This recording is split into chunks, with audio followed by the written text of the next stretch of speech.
Sir, मैं विनोद वैष्णव और आप देख रहे हैं न्यूज़ 21 टीवी एवं पॉजिटिव न्यूज। आज हम मौजूद हैं चंडीगढ़ नीरज शर्मा जी के निवास पर। कांग्रेस के विधायक हैं, इनसे जान लेते हैं कि आज काली पट्टी बांध करके विधानसभा में पहुंचे हैं, क्या कारण रहा। दूसरा, बजट सत्र शुरू हुआ आज से, उसमें क्या कुछ खास रहा। जी सर, स्वागत है आपका। नमस्कार जी, नमस्कार जी, नमस्कार फरीदाबाद। और आज वैष्णव जी, हम लोग जो विधानसभा में काली पट्टी बांध के पहुंचे थे, उसका एकमात्र कारण था कि ये जो तीनों कृषि के काले कानून हैं, इनके विरोध में हमारे विधायक दल के नेता का निर्णय था। उसी को मानते हुए सब लोग काली पट्टी बांध के गए थे। विरोध स्वरूप के लोगों को पता लगे कि कांग्रेस पार्टी इन तीनों कृषि कानूनों के खिलाफ है, इसीलिए हम लोग आज काली पट्टी बांध के गए थे। पहला दिन बजट सत्र का कैसा रहा और क्या मांग आपने रखी। नहीं, अभी तो देखिए, मांग का तो समय नहीं आया, क्योंकि पिछली बार माननीय मुख्यमंत्री जी ने 17, 18, 19 फरवरी को सेशन किया था, प्री बजट सेशन। उसमें सब विधायकों से मीटिंगें करी थी, 3 दिन तक अलग अलग डिपार्टमेंट्स को लेके विस्तृत चर्चा हुई थी। हम लोगों ने सुझाव दिए थे, कुछ सुझाव माने भी गए। पटल पे भी कहा उन्होंने, चाहे सॉर्बिटेट की गोली, जो मेरे सुझाव थे, हर जगह उपलब्ध रखना, सीवरेज के ढक्कनों को राइट टू सर्विस में लाना, और हर सरकारी पटल पे तो उन्होंने बोला था हर स्कूल तक सड़क बनाना जी। पर उसको बाद में नोटिफिकेशन सरकारी स्कूल तक की हो गई थी। कोविड कह लें या सरकार की आर्थिक स्थिति अच्छी नहीं है, इम्प्लीमेंट वो नहीं हो पाए। और अभी तो बजट आया ही नहीं है, तो उस पर तो मैं क्या बात करूंगा। मतलब बजट में आप क्या चाहते हैं, और खासकर हम सिर्फ एनआईटी विधानसभा क्षेत्र की बात करेंगे और जिला फरीदाबाद की। क्यों आप जिला फरीदाबाद की और एनआईटी विधानसभा की बातें समय समय पर उठाते रहते हैं। बजट के अंदर एक तो ये गुड़गांव फरीदाबाद की जो मेट्रो थी, उसकी मैंने डिमांड रखी है कि साहब उसके लिए अलग से पैसा रखा जाए। आज राज्यपाल का भी भाषण आया था, उसमें जिक्र भी है इसका लाइन का। और उसके अंदर हमारी दूसरी डिमांड थी कि जो एक स्टेशन प्याली चौक पे बनना चाहिए, जो सरकार ने डीपीआर भारत सरकार को दे दिया कि आप दोबारा बना दें। बाकी करप्शन मेरा बहुत बड़ा मुद्दा रहेगा, फरीदाबाद के साथ भेदभाव मेरा बहुत बड़ा मुद्दा रहेगा, सीवरेज पानी की व्यवस्था हमारा मुद्दा रहेगा। बजट के अंदर मैं इन्हीं सब चीज़ों के साथ आने वाला हूँ। लेकिन सर, विपक्ष कहता है कि नीरज शर्मा सिर्फ विरोध के लिए सड़कों पर आ जाते हैं, काम से कोई लेना देना नहीं। आप ऐसा कैसे कह सकते हैं? विपक्ष कहता है आपका। नहीं, विपक्ष तो मैं क्या कहूँ, मुझे हंसी भी आती है। जी। एक तरफ तो माननीय मुख्यमंत्री जी कहते हैं कि मैं सबका समान साथ समान विकास का नारा लगाते हैं।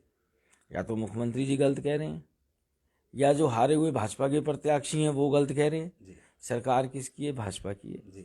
मैं विपक्ष में हूँ, और जब राजी राजी काम नहीं होता तो विरोध भी करना पड़ता है। उसी विरोध का नतीजा है हार्डवेयर चौक से लेके प्याली रोड तक का टेंडर हो गया, हालांकि मेरी विधानसभा में नहीं है। था ये भी एक बहुत बड़ा घोटाला पेरीफेरी रोड का। बिल्कुल। और जो लोग आज ये आरोप लगाते हैं, उस समय वो उस मीटिंग में बैठे थे। कृष्णपाल गुर्जर जी की अध्यक्षता में मीटिंग हुई, जिसमें ये प्रस्ताव ठुकरा दिया गया कि सड़क नहीं बनाएंगे पेरीफेरी रोड के अंदर। सिर्फ इसी टुकड़े को छोड़ा, पीछे से मिलते आ रही है, उधर प्याली चौक से नाचगोदाम तरफ की तरफ जा रही है। आप उस मीटिंग में बैठे हैं और चर्चा भी नहीं कर रहे हैं। रिकॉर्ड है 2018 का, ये कोई नीरज शर्मा आलतू फालतू बात नहीं कर रहा। फिर मेट्रो का स्टेशन लालच में आके कुछ लोगों ने एक शॉपिंग मॉल को फायदा करने के लिए गोल्फ क्लब के पास भेज दिया। अगर जो नीरज शर्मा विरोध नहीं करता, नीरज शर्मा लोगों को एकत्रित नहीं करता, नीरज शर्मा आवाज़ नहीं लगाता, नीरज शर्मा डीएमआरसी में नहीं जाता, नीरज शर्मा एके सिंह जी से नहीं मिलता, नीरज शर्मा मुख्यमंत्री जी से नहीं मिलता, नीरज शर्मा एचएमआरटीसी में चर्चा नहीं करता, तो क्या मेट्रो स्टेशन प्याली चौक पे आता? दूसरा, लोगों का काम है कहना, कहते रहेंगे, मुझे कोई फर्क नहीं पड़ता। 1 सवा साल हो गया आपको विधायक बने हुए, उपलब्धि बताएं आप अपनी। सबसे बड़ी उपलब्धि तो प्याली चौक पे मेट्रो स्टेशन आ रहा है। दूसरी, कोरोना के अंदर लोगों की सेवा करी। तीसरा, आप सब फरीदाबाद शहर के हैं, जब मजदूरों को छटनी चालू कर दी कंपनी वालों ने, ये मेरा दावा, नीरज शर्मा जिस दिन गेट पे बैठा था उसके बाद छटनी बंद हो गई थी। वो लोग तो उस समय भी कहते थे कि तो झांझ बजा रहा है। मुझे बड़ी हंसी आती थी सुन के कि रामचरितमानस के पाठ में और झांझ में इनको फर्क ही नहीं पता, भारतीय संस्कृति और सभ्यता के बारे में नहीं पता। और उसका नतीजा निकला, सारे विकलांग मजदूर वापस गए, दिव्यांग जो भी भाई थे। फरीदाबाद में छठ नहीं रुकी। तीसरा मुद्दा उठा रखा है जो मुझे विरासत में मिला, वर्लपुल चौक से लेके आइचर चौक तक 3-3 फुट के खड्डे हैं उस सड़क में। मैंने सरकार को कहा था किसानों को दे दो, कम से कम धाड़ बोलेंगे। वो भी करप्शन का ही नमूना है बहुत बड़ा। ब्रजगोपाल कंस्ट्रक्शन कंपनी, उसके ऊपर भी मैं काम कर रहा हूँ। तीसरा, मेरी विधानसभा क्षेत्र का जो ग्रामीण अंचल है और पूरे एनसीआर की जरूरत है। माइनिंग हमारे यहाँ बंद पड़ी है, भिवानी में चालू है, अरावली राजस्थान के अंदर भी है। सिर्फ हमारे साथ ही दुर्व्यवहार क्यों? बड़ी मुश्किल से कल सुप्रीम कोर्ट में केस लगा था उसका, किसी वजह से नहीं आ पाया। अगले हफ्ते की डेट है। चौथा, जो ये 60 फुट रोड है, एयरफोर्स रोड है, लोगों को बहकाया गया NIT 86 के गया। NIT 86 को स्मार्ट सिटी में शामिल कर लिया गया। NIT 86 को स्मार्ट सिटी में शामिल कर लिया गया, जबकि 1 इंच ज़मीन भी हमारी NIT 86 की स्मार्ट सिटी में नहीं आई। अब उस सड़क को मैं स्मार्ट सिटी के तहत ला रहा हूँ। दूसरा, जो मेरे नाम से लिखा हुआ है, जो आप उपलब्धि की बात कर रहे हैं, गर्मी आती है, पानी के लिए हर जगह त्राहिमाम होता है, क्योंकि जल का बराबर बंटवारा नहीं होता और जल जनित उद्योगों को चोरी का पानी मिलता है। मैं अपने निजी खर्चे पे अहमदाबाद गया, इस काडा सिस्टम समझ के आया, देख के आया, यहाँ अफसरों से मिला, एक एक के साथ मीटिंग करी। जो हमारी सिटी लेवल एडवाइजरी फोरम है स्मार्ट सिटी, उसके अंदर 30 या 35 करोड़ का बजट रखा गया है और हर बूस्टर तक स्काडा सिस्टम लगाया जा रहा है। मुझे पूरी उम्मीद है पिछले साल के मुकाबले में इस साल और बढ़ोतरी होगी पानी की स्थिति के अंदर। और पानी निकासी, क्योंकि एक तो पानी निकासी, दूसरा जाम की स्थिति बनी रहती है NIT विधानसभा में, और खास करके आपकी तरफ जिधर आप रहते हैं। नहीं, आप सिर्फ इंगित यही क्यों करते हैं NIT 86 के अंदर बनी रहती है? बल्लमगढ़ आप जहाँ रहते हैं, क्या वो ट्रैफिक फ्री है? जी, क्या वो ट्रैफिक फ्री देखिए है? विधायक आप हैं तो आपसे बात करेंगे। नहीं, आप सिर्फ आप वहाँ मंत्री जी से बात करेंगे। नहीं, आप सिर्फ एक मेरी ही विधानसभा के लिए बात ना करें। जहाँ तक आपने सीवरेज की बात करी, आप पूरे जिले की बात करें। आप मथुरा रोड पे निकल जाइए, सीकरी गांव के हालात देख लीजिए, बाटा चौक के बाहर नरेंद्र गुप्ता जी की विधान। मैं ये नहीं कह रहा कि मेरे यहाँ सब चीज़ ठीक है, मेरे यहाँ दुर्दशा है, सरकार का भेदभाव भी है, पर मेरा ये भाजपा से सवाल भी है कि मेरी विधानसभा के साथ वो लोग ऐसा क्यों कर रहे हैं। मैं तो दिन रात प्रयत्न कर रहा हूँ। हालांकि पीछे हमारी एक बेटी की शादी थी, उसने ट्वीट किया मुख्यमंत्री जी को, मुख्यमंत्री जी का धन्यवाद है, उन्होंने ट्वीट पे संज्ञान लिया और सीवरेज की फंटी मारने के लिए आदमी भेज दिए। पर क्या ऐसे सरकार सिस्टम शासन प्रशासन चल सकता है कि एक सीवरेज साफ करने के लिए मुख्यमंत्री को इंटरफेयर करना पड़े? फिर पूरा सिस्टम क्या कर रहा है? सिस्टम है कहाँ? सरकार है कहाँ? शासन कहाँ है? प्रशासन क्या है? क्या आपने किसी प्रदेश में देखा है कि सीवरेज साफ करने का काम मुख्यमंत्री कर रहे हैं? ये सब चीज़ें मैं कहना चाहता हूँ। पूर्व मंत्री और स्वर्गीय सबचंद शर्मा जी ने पार्क बनाया, बहुत अच्छा बनाया। NIT क्या पूरे अपितु पूरे फरीदाबाद में एक नामचीन पार्क बनाया, बड़ा अच्छा, लेकिन आज उसकी भी दुर्दशा है। आपने भी इस पर वीडियो जारी किया है। हाँ, मैं पीछे गया था, देख के आया।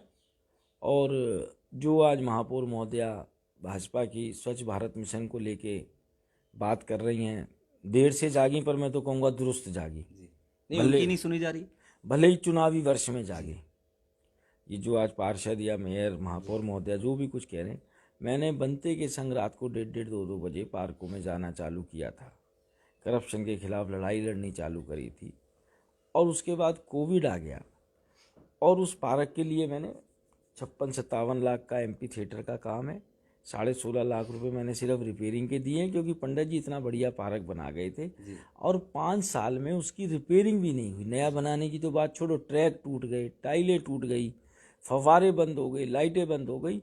और आप अब ये कोरोना ख़त्म हो गया, मार्च के बाद नया बजट आएगा, आपको साथ लेके चलूँगा उस पार्क में। मुझे पूरी उम्मीद है उस पार्क के, लेजर वैली पार्क के पुराने दिन वापस आएंगे। अच्छा विधायक जी, एक चीज़ और है, मुख्यमंत्री जी कहते हैं सभी विधायकों को बराबर पैसा दिया जाएगा, या दिया गया है? आपको दिया गया है बराबर? देखिए साहब, हमसे डिमांड तो मांग ली है, जो 5 करोड़ रुपए के काम थे। हालांकि 5 करोड़ से एक विधानसभा में क्या होता है? जी, तो पैसा पर वो मिल गया पैसे आपको? अभी तक आए नहीं। अच्छा, पैसा नहीं आया आपके पास? पैसा सिर्फ अभी आश्वासन दिया गया है। आश्वासन। अंत में कोई आप अपील करना चाहेंगे बजट सत्र से संबंधित, जनता से? जनता क्या चाहती है वो, क्योंकि आप बीच की कड़ी हैं सरकार की और जनता की। मैं जनता से एक ही बात कहना चाहूँगा कि अपने अधिकारों के साथ कर्तव्यों का भी निर्वहन करें। खास तौर से सीवरेज से हमारा पूरा NIT 86, पूरा फरीदाबाद परेशान है।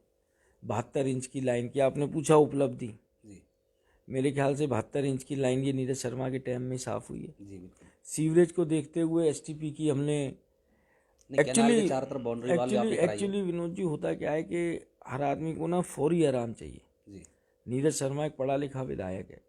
मैं नालायक बेटा नहीं हूँ मेरी विधानसभा का, मुझे उम्मीद है मैं लायक बेटा बन के दिखाऊंगा।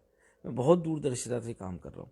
हमने आज आप कुछ भी कर लें, जब तक आपकी एसटीपी की कैपेसिटी नहीं बढ़ेगी सीवरेज ट्रीटमेंट प्लांट की, आप हमेशा सीवरेज की परेशानी से जूझते रहेंगे। प्रतापगढ़ में हम लोग उसकी कैपेसिटी बढ़वा रहे हैं, उसका भी मेरे ख्याल से 300-350 करोड़ का बजट पास हुआ है, उसका काम भी चालू है, 10% काम भी चालू हो गया है। तीसरा, मैं लोगों से यही कहना चाहूँगा, कचरा कम से कम फैलाओ और प्लास्टिक की थैलियों का उपयोग ना करो, कपड़े के थैलों का प्रयोग करो। पीछे मैंने संजय कॉलोनी में 3-4 गलियों की सीवरेज खुलवाई, उसके बाद मैं वैसे इंस्पेक्शन करने दे गया, मेरे साथी लोग भी थे, तो बोतलें निकल रही हैं नाली के अंदर, रैपर निकल रहे हैं, सब्जियां हैं। मैंने सबको कहा कि साहब ये कितने दिन तक सीवरेज साफ़ होगी, तो फिर ब्लॉक हो जाएगी। इको ग्रीन की गाड़ी नहीं आती है, आप मुझे ज़रूर व्हाट्सएप करें, मैसेज करें, मेरी कोशिश होगी टीम पंडित जी आप तक इको ग्रीन की गाड़ी पहुंचवाए। पर कचरा दान में दें या इको ग्रीन की गाड़ी में दें, इधर उधर नाली या सीवरेज में ना दें। और ख़ास तौर से डेयरी वाले भाइयों से अपील है कि भाई गोबर सीवरेज में ना डालें, क्योंकि ये रिकॉर्ड ही है कि 72 इंच की लाइन जाम होगी। 72 इंच 6 फुटा होता है, और उसमें से कितना गोबर निकला है मैं आपको बता नहीं सकता। धन्यवाद। तो जैसा कि आपने विस्तार से सुना, चंडीगढ़ से उनके निवास से हमने बातचीत कर रहे हैं। नीरज शर्मा हैं, कांग्रेस के विधायक हैं। उन्होंने बताया कि बजट सत्र में आज हम काले पट्टी बांध करके इसलिए गए कि किसान जो परेशान है रोड पर बैठा हो उनके लिए। दूसरा, उन्होंने सारी चीज़ें बताई विस्तार से। आप सभी को ये कार्यक्रम अच्छा लगे तो कृपया शेयर जरूर करिएगा। धन्यवाद।